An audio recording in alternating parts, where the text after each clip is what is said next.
to AboutFACE Theatre presents 5 Questions With, and today's guest, Evanna Lynch. Evanna is an actor whose stage work includes playing Bess Houdini in the play Houdini, the Omission of the Family Coleman at the Theatre Royal Bath, Games for Lovers at the Vaults, and Disco Pigs at the Trafalgar Theatre in London and the Irish Rep in New York. She portrayed Luna Lovegood in the Harry Potter film series, while her other screen credits include My Name is Emily, for which she received an IFTA nomination. She's also an animal rights advocate.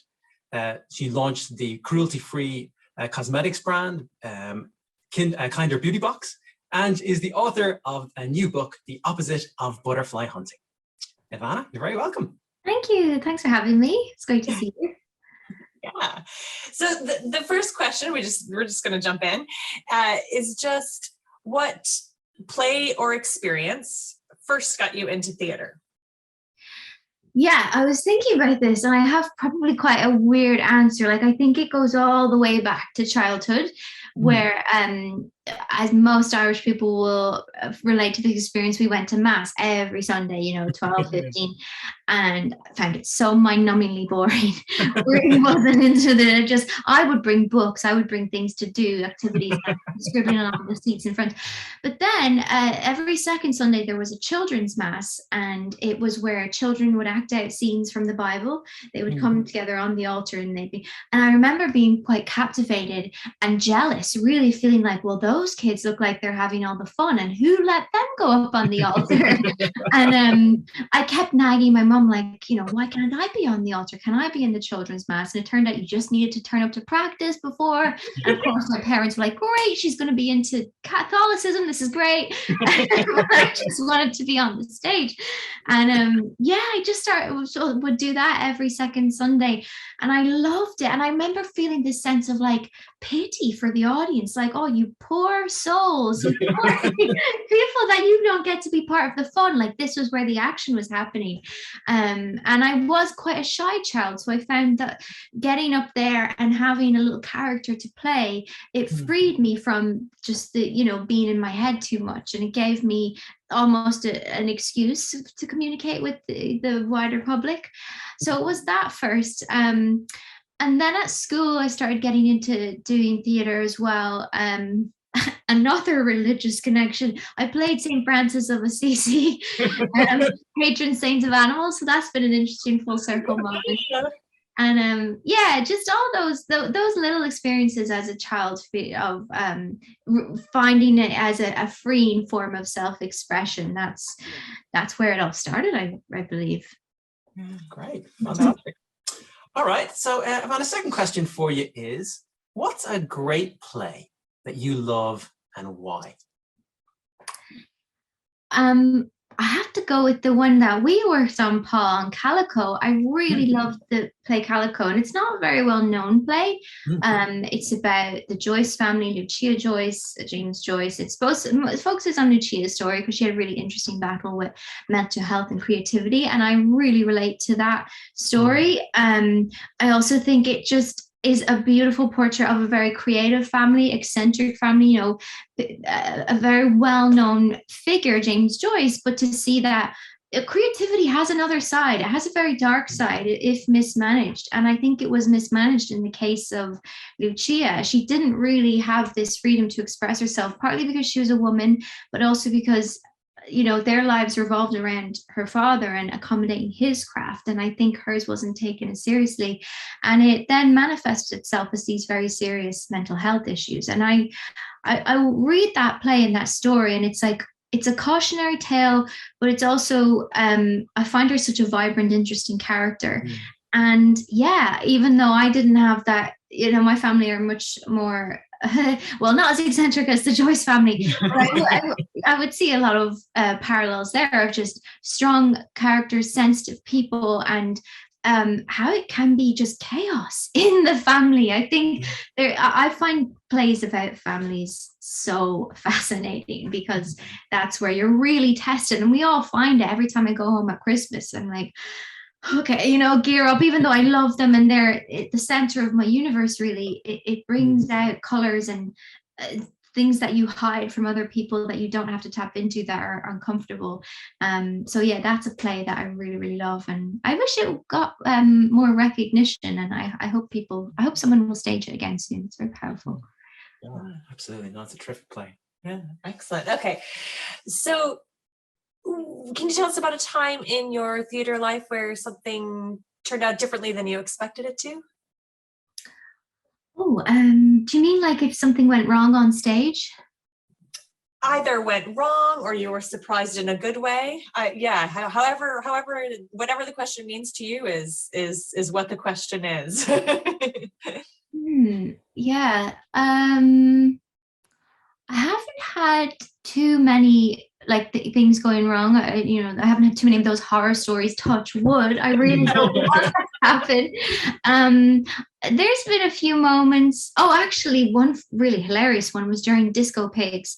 I don't know if I don't know if all actors do this. Probably where maybe at a point where the show is getting a bit, you're used to it maybe, and the nerves are starting to dissipate a bit. You don't feel as it's just become a bit normal, maybe a bit flat, verging on being a bit flat. And me and myself and Colin Campbell, who was playing Pig in Disco Pigs, we used to say, oh, who would you love to be in the show tonight? Imagine who's in the show tonight, and we would give each other names and things. And there's one stage in Disco Pigs where I was doing a monologue, and I had to jump up on a TV and deliver part of the monologue to this side of the audience. And I remember like doing that, standing up, and there was this guy, and I was like, looks like J.K. Simmons. That's interesting. Like in my head. And I remember thinking, I'm just going to pretend that's J.K. Simmons, and I'm going to give him a really like vibrant, good show, because it energized me, the different people. And so it doesn't have to be a massive actor, celebrity, but different people, their laughs, their energies, it can really lift a show. And I like choosing people who it's like, I'm going to give you a good evening, or I'm going to connect with you. And I did that performance for J.K. Simmons. And of course, at the end of the show, it ended up being him. He came to the stage door, and we were just getting ready in undressing in a very leisurely fashion. And then the stagehand was like, could you guys hurry up? J.K. Simmons is here with his family, and he wants to chat to you. It was just, yeah. So that was a cool moment. But yeah, nothing too unexpected. But then it was all in Disco Pigs. There was a lot of stuff going on there. There was this moment in New York when we were doing it, and it's the moment after Pig kisses Runt, and that's always like, that's where the show flips, where their relationship starts to really there's a tear, and nothing is the same anymore. And I remember it was towards the end of the run, and he kissed me, and then I pushed him back really violently, so hard that I actually fell and like smacked my head, and it really hurt. Like I had a few moments of like, I don't know if I'm okay. And Colin was looking at me like, he told me afterwards, he was like, oh, I thought you were concussed. I thought we were calling the ambulance. And I was, because my head was hurting and because I didn't feel okay. We kept going, but it was such an interesting dynamic, because it was like, because of the pain of that, I was almost angry at him, and I could tell he felt apologetic. And it changed the tone, and it just like dialed it up in intensity. And obviously there's not much lesson there you can take from that. It's like, you don't want to physically harm yourself to just bring dynamism into the show. But it was just a reminder to try and find little things. You don't, as I say, you don't have to do something physical to hurt yourself, but change little things about it that will bring out a different color between you and the person you're talking to. Because I remember that was one of the most charged, interesting performances ever, and it was because just something unexpected happened, and we reacted to that. I think you have to remind yourself of that, as stage actors very often, because you can just phone it in and you could do it in your sleep, and you don't want to get to that point. So yeah, you have to find those little moments where you can find something new. Absolutely, for sure. Okay, so Evanna, you obviously work as well in film and TV and stuff, and you keep expanding the areas you're working in, like with your recent memoir and everything. So, but what is it that keeps you coming back to the theatre? What moves you? What excites you about theatre? I think it's like pure vulnerability. that you see in the actors. I think it's such a brave thing to, put yourself out there on stage and to see what comes up. I would have a tendency to overthink and to try and plan and do all that stuff, which I found it lends itself quite well to writing. It's good to be an overthinker there. But as an actor, it's not. And that actually has tripped me up as an actor before, thinking I can plan, not reacting in the moment. So yeah, whenever I go see a play and somebody walks out and it's just like, oh, you're just a bare human, and you're aware that all these people have paid and given up their evening, like it's quite a generous act to go to the theater and say, I'm going to sit here and let you move and affect me and speak to me for 2 hours. So I love that exchange between the audience, both their generosity and the actors' vulnerability. And you'll never be so vulnerable as an actor on screen. You just don't have as much responsibility. There's going to be music added and you're going to be edited. And I've had scenes where, like on Potter, where they've CGI'd in tears, so you watch it. That's an interesting performance. It's not mine, but it's interesting. And you don't have that. Like I remember when I was doing, when I first started doing stage work, I was shocked that the director goes away after after press night. I was like, sorry, I'm just on my own. Because in film, it's like it's you and the director. It's like they're holding your hand, and the two of you are obsessed with this character and crafting it and working on it. And yeah, that thing of, you walk out on stage and there's nobody looking after you, and it's you as an artist. You have to mind your experiences and bring your truth to it and be fully present, and anything could happen. It's terrifying. And yeah, I really admire that pure vulnerability that actors have on stage. Absolutely, that's lovely.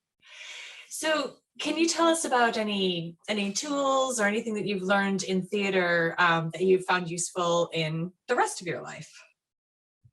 Yes. I think facing nerves has been huge. Every time I do a show, I just feel this absolute terror. And it's that thing, at the adrenaline when you're at the top of a roller coaster of like, why am I doing this to myself? Why am I torturing myself like this? I don't need this shit. I don't need to put myself through this. I could just go to France and work in a coffee shop and I would be happy, and it's horrible, that moment. And you just think you're not going to survive it, or something, you're going to disappoint people and all that.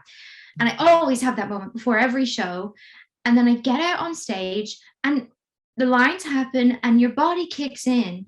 And I just think going through that so many times, it's instilled in me the sense of, I can overcome anything. I can do anything. If I can manage those nerves that make me think I'm either going to pass out or like shit myself, let's be honest. Like you really do have those gut nerves kicking in. If I can do that, anything is fine. Anything is manageable.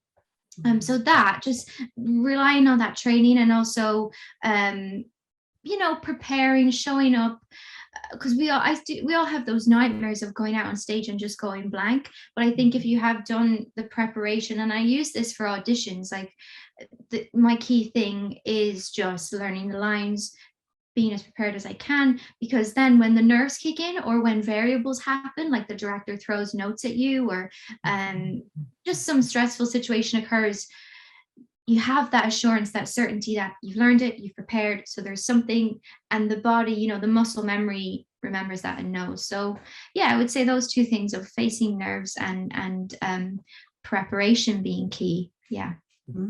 Fantastic. That's great. Well, Evanna, this has been so terrific. As a bonus question, can you tell us anything about what you're working on at the moment? Not really, as in I'm sort of slowing down at the moment. I've just published my book, and kind of that was very intense. That feels like the end of a chapter, and I'm moving house, so I'm like, a lot of things are moving in my personal life. So I'm like, oh, okay, I'm going to just, the rest of 2021, let's slow it down. But I really hope to do more theatre next year because it's kind of my social life. I miss all that. Yeah, and I miss the live action and the fun. And there's nothing so real and truthful, I think, as theatre. So hopefully in early 2022, do more of that. But yeah, at the moment, just slowing down. Yeah. A well-earned break. Yeah. Well-earned break. Very important part of the whole process. Yeah. Mm-hmm. Well, Evanna, thank you so much for joining us. It's been wonderful to have you. Thank you for having me, and thank you for helping us put on Calico. It was such a treat during a bleak moment in lockdown. It was so much fun. Yeah, thank you. Thanks for all that you do. I hope to come to your theatre in person someday. Yeah, sounds great. Yeah. We would love to have you. Yeah. And thank you to you, the audience, too, for joining us. If you enjoyed the interview, please like below and share, because we believe theater makes life better. See you next time on AboutFACE Theater presents 5 Questions With. If you've enjoyed this video, please subscribe to us on YouTube, like us on Facebook, and share. Thanks for watching.